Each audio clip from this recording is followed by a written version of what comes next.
There are many problems with Brexit. The number one theme that we see coming back over and over again is that Brexiteer, or at least Brexiteer politicians, are doing nothing to mitigate the damage that is coming. We've seen this with the NHS. Matt Hancock is a Brexiteer politician, a hardline Brexiteer. And what has he done to make sure that the NHS will be fine after Brexit? To stockpile some drugs, but not to stockpile them in the UK, to keep them in the EU. So we still have the same issues. People are going to die because they're not going to have access to the drugs that they have access to now, because we haven't got the system in place to make sure that those drugs get here. And it's the same thing with customs, it's the same thing with green projects that we're working on, it's the same things with scientific research in all fields.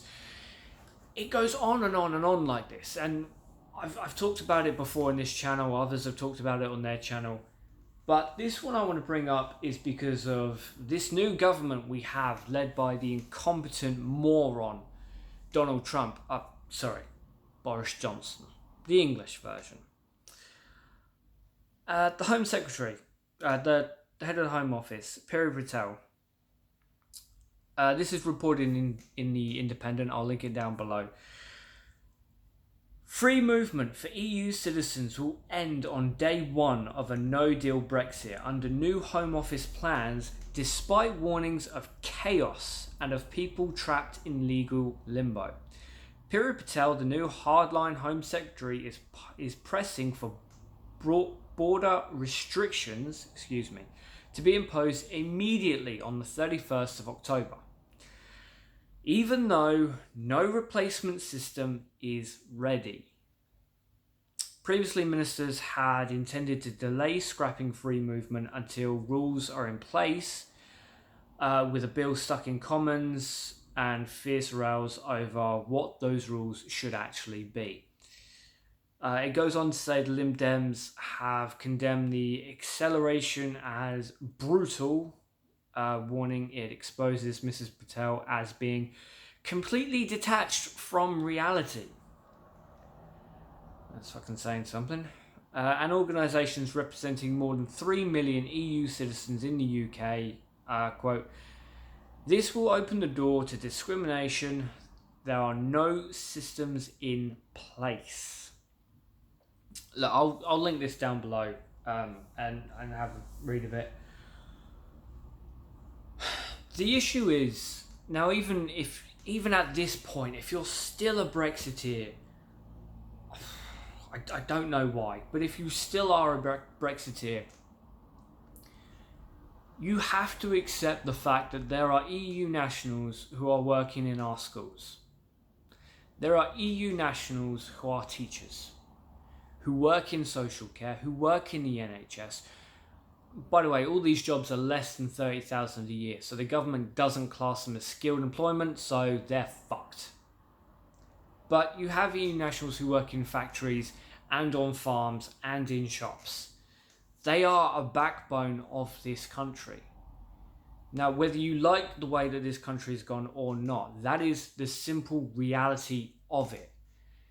And ending free movement of trade just like that, well, that's gonna just like another match to destroy this country. It actually made me laugh when I sat back and thought about this, because I have a friend who's a prominent Brexiteer, and yet he has the Union Jack.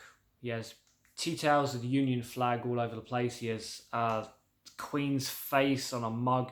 Anytime you badmouth anyone in the monarchy, he loses his mind and goes off on one. So he would call himself a patriot. I have an incredibly low opinion of the royal family.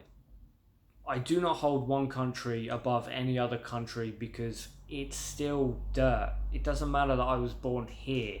Me being born in the UK doesn't mean the UK is better than France. It's a country. It's the people that make the place.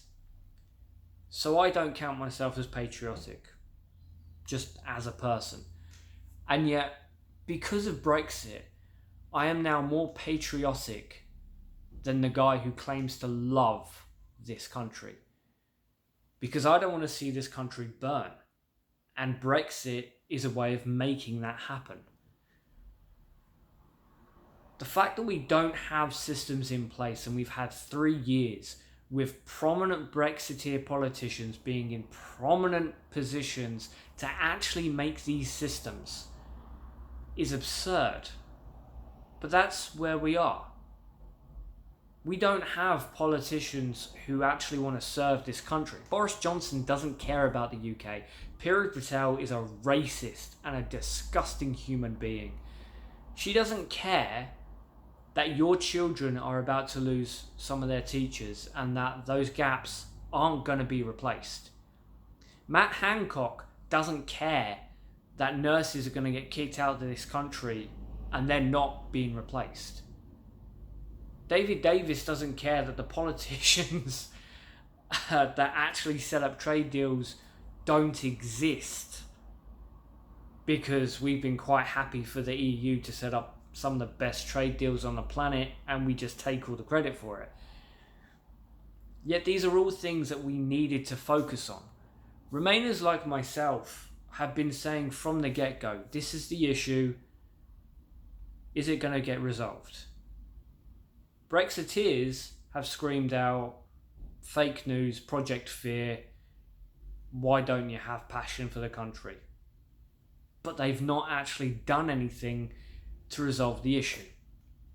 And now we have Boris Johnson's government.